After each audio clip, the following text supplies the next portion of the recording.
क्या ये मुमकिन है कि एक कंपनी किसी देश को जीत ले? मतलब सिर्फ व्यापार से नहीं, बल्कि अपनी सेना से, सीधे जंग के मैदान में।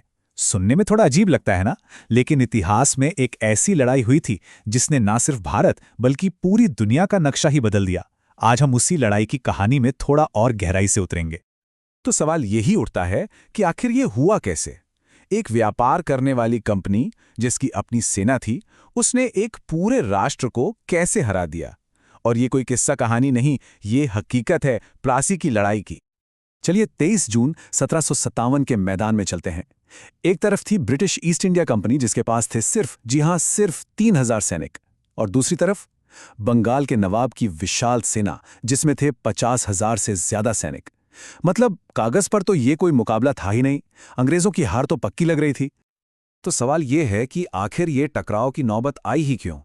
इसके लिए हमें थोड़ा पीछे जाना होगा और उस माहौल को समझना होगा जहां महत्वाकांक्षा और शक का एक खतरनाक खेल चल रहा था।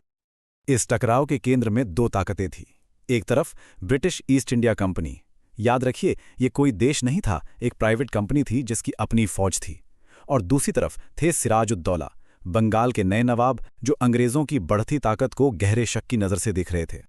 लड़ाई से पहले के कुछ महीने, मतलब माहौल बहुत तेजी से गर्मा रहा था। 1756 में सिराजुद्दौला नवाब बने और उन्होंने अंग्रेजों को किलेबंदी रोकने को कहा। वो नहीं माने तो नवाब ने कलकत्ता पर ही कब्जा कर लिया। फिर आया रॉबर्ट क्लाइव, उसने कलकत्ता वापस लिया और तो और फ्रांसीसियों के चंदन नगर किले पर भी हमला बोल दिया। बस इस एक कदम ने आग में घी डालने का काम किया। लेकिन इस पूरी कहानी का जो सबसे बड़ा दांव था, वो तोपों या तलवारों से नहीं खेला जा रहा था, वो खेला जा रहा था पर्दे के पीछे। असल लड़ाई तो मैदान से बहुत पहले ही शुरू हो चुकी थी। तो फिर ईस्ट इंडिया कंपनी का सबसे बड़ा हथियार क्या था? तोपें? नहीं। बंदूकें? बिल्कुल नहीं। उनका सबसे घातक, सबसे ताकतवर हथियार था एक साजिश, एक गहरा षड्यंत्र। और इस साजिश के मोहरे कौन थे? कोई बाहर वाले नहीं, बल्कि नवाब के अपने ही सबसे भरोसेमंद लोग। मीर जाफर, खुद नवाब की सेना का सेनापति, जगत सेठ, बंगाल के सबसे अमीर बैंकर, और राय दुर्लभ, एक और ऊंचा कमांडर। ये वो लोग थे जो नवाब से नाराज थे और अपनी ही सल्तनत के खिलाफ खड़े हो गए थे। ये साजिश देखिए कितनी सफाई से बुनी गई। पहला कदम, दरबार के नाराज लोगों ने एक सीक्रेट ग्रुप बनाया। दूसरा कदम, मीर जाफर को इस बात के लिए राजी किया गया कि वो जंग के मैदान में धोखा देगा। तीसरा कदम, इस ग्रुप ने रॉबर्ट क्लाइव से संपर्क किया, सैन्य मदद मांगी। और आखिरी कदम, एक गुप्त संधि हुई। सौदा ये था कि कंपनी मीर जाफर को नया नवाब बनाएगी और बदले में उसे मिलेगा बेशुमार धन। सब कुछ प्लान के हिसाब से चल रहा था कि तभी कहानी में एक ट्विस्ट आया। ओमीचंद नाम का एक व्यापारी, उसे इस पूरी साजिश की भनक लग गई और उसने धमकी दी, मुझे 30 लाख रुपए चाहिए, वरना ये राज सीधा नवाब तक पहुंचेगा। अब क्लाइव ने इस ब्लैकमेल का जवाब और भी बड़ी चाल से दिया। उसने 2 संधियां तैयार करवाईं, एक असली वाली जिसमें ओमीचंद का कोई जिक्र नहीं था, और एक नकली वाली जिसमें उसकी मांग मान ली गई थी। कमाल की बात तो यह है कि सालों बाद जब ब्रिटिश संसद में क्लाइव से धोखाधड़ी के बारे में पूछा गया तो उसने बड़े आराम से कहा, एक धोखेबाज को धोखा देना तो एक तरह से न्यायी है। तो सारी साजिशें हो चुकी थीं। अब आया वो दिन, लड़ाई का दिन। पर ये एक ऐसी जंग थी जो जीतने के लिए नहीं, बल्कि हारने के लिए लड़ी जा रही थी। एक ऐसी जीत जो लड़ने से ज्यादा सिर्फ खड़े रहने से मिली। मैदान जंग में कह सकते हैं कि मौसम ने भी अंग्रेजों का ही साथ दिया। अचानक मूसलाधार बारिश शुरू हो गई। नतीजा, नवाब की सेना का सारा बारूद गीला, बिल्कुल बेकार। वहीं अंग्रेजों ने चालाकी से अपना बारूद तिरपाल से बचा लिया था। और तभी एक और बड़ा झटका लगा। नवाब के सबसे वफादार जनरल मीर मदन मारे गए।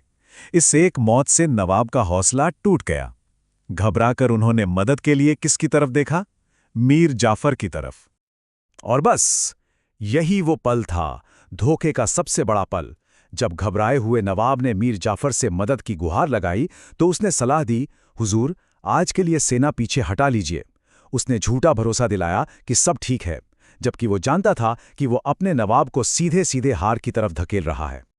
तो सोचिए मैदान पर चल क्या रहा था।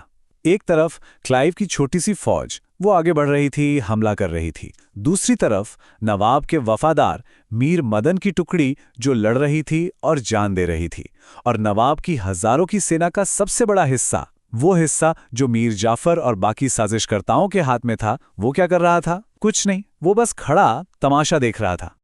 जब सिराजुद्दौला ने ये देखा कि उसकी अपनी ही सेना लड़ने से मना कर रही है, उसका सबसे वफादार जनरल मारा जा चुका है, तो वो समझ गया कि खेल खत्म हो चुका है। वो मैदान छोड़कर भाग गया और बस लड़ाई वहीं खत्म हो गई। 50,000 की फौज बिना लड़े ही हार मान गई। तो इस एक लड़ाई, या कहें कि इस एक धोखे का नतीजा क्या निकला? इसका असर इतना गहरा था कि उसने हिंदुस्तान का नक्शा ही बदल दिया। लड़ाई के ठीक अगले दिन रॉबर्ट क्लाइव ने मीर जाफर को बंगाल के नए नवाब के तौर पर सलाम किया।